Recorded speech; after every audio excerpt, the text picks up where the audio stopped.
अस्सलामुअलैकुम, मैं चांद वेलकम करता हूँ इलेक्ट्रिकल फंक्शंस यूट्यूब चैनल में।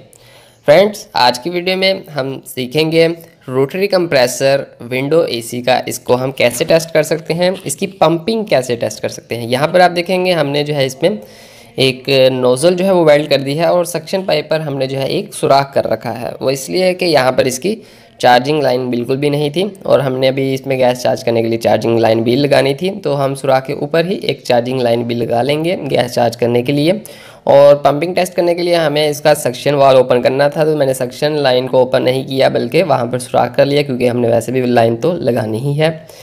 तो यहाँ पर हमने जो है फ्रेंड्स क्या करना है, हमने इसमें हाई प्रेशर गेज का यूज़ करना है। यहाँ पर हमने इस तरफ लाइन कनेक्ट कर ली है और इसके डिस्चार्ज का पॉइंट हटाकर हमने वो वेल्ड कर रखा है जहाँ पर हमने लाइन कनेक्ट की है। तो कंप्रेसर को आपने रन करना है। सबसे पहले मैं इसको वॉल को ओपन कर लेता हूँ।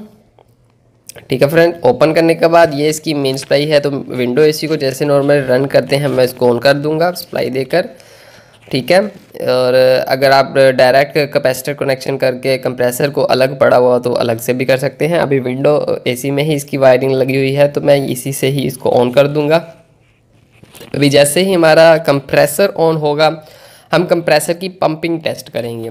अक्सर क्या होता है, सिस्टम जो है हमारा कूलिंग नहीं कर रहा होता, इस पर गैस भी ठीक होती है, ओवरऑल जो है इसका capacitor A to Z AC service भी किया हुआ है, indoor fan speed outdoor fan speed हर चीज़ ठीक होती है। तो अब यहाँ से इसको सिर्फ मैंने ऑन ही करना है और मोड हमारा कूल पर है और फैन स्पीड हाई पर है। ठीक है, अभी देखिए इसको प्रेस करेंगे तो ये मोड कूल पर चेंज हो जाएगा, मोड कूल वाली लाइट जो है वो ऑन होगी। तो फिर अभी देखिए इसका जो है कंप्रेसर ऑन हो चुका है। तो अभी इसका कंप्रेसर जैसे ही ऑन होगा तो हम इसको अभी ऑफ़ कर देंगे। इसका कंप्रेसर ऑन है। अभी शोर ज़्यादा आने की वजह से मैंने इसकी अब साउंड जो है वो इस कम कर रखी है। तो अभी इसका जो है प्रेशर बढ़ रहा है। ठीक है, इसको हमने नोट करना है कि ये प्रेशर कहाँ तक जाता है। अगर 200, 150, 100, 250 मतलब 350, 400 PSI से नीचे अगर कहीं पर भी ये रुक जाता है तो इसका मतलब पंप वीक है। 400 पर रुक जाता है तो मतलब 80% आपका कंप्रेसर ठीक है, 20% काम नहीं कर रहा। अभी अगर पीछे ही कहीं भी रुक जाती है इसकी ये कांटा गेज पर, तो मतलब कि ये हमारा पंप सही नहीं है। इसको 450 से 500 PSI तक प्रेशर को जाना चाहिए।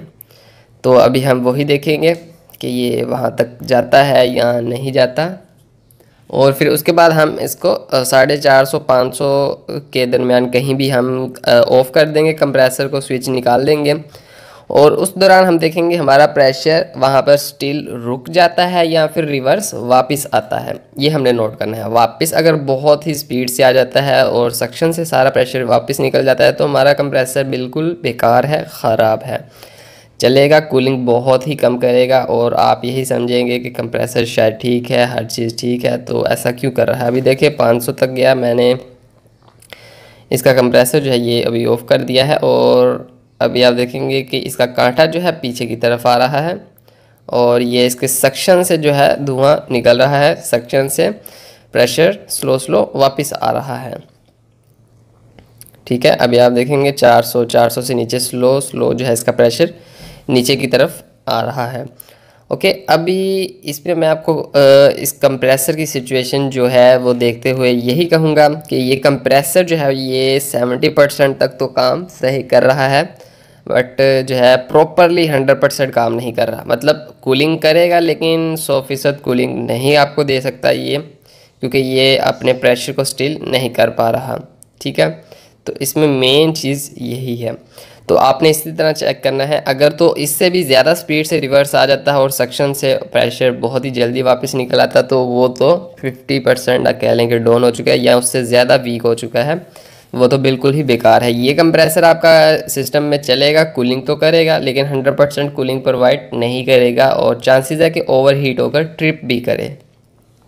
जिसका प्रेशर स्टिल रहे, मतलब 450 500 पर हमने बंद किया, वहाँ पर स्टिल रहे, रिवर्स वापस ना निकले प्रेशर सक्शन से, जहाँ से हमने होल कर रखा था वहाँ से वापस ना निकले, ये इम्पोर्टेंट है। ठीक है, वापस ना निकले तो मतलब कि हमारा कंप्रेसर फिर उस दौरान जो है वो सही माना जाएगा। फ्रेंड, उम्मीद करता हूँ आपको वीडियो पसंद आई होगी। इलेक्ट्रिकल फंक्शंस यूट्यूब चैनल को अगर आपने अभी तक सब्सक्राइब नहीं किया तो वीडियो के नीचे लाल बटन पर क्लिक करके इस चैनल को जल्दी से आप सब्सक्राइब कर दें, ताकि ऐसी ही आगे वीडियो भी आपको मिलती रहें। मैं मिलता हूँ अगली वीडियो में। अल्लाह हाफिज़।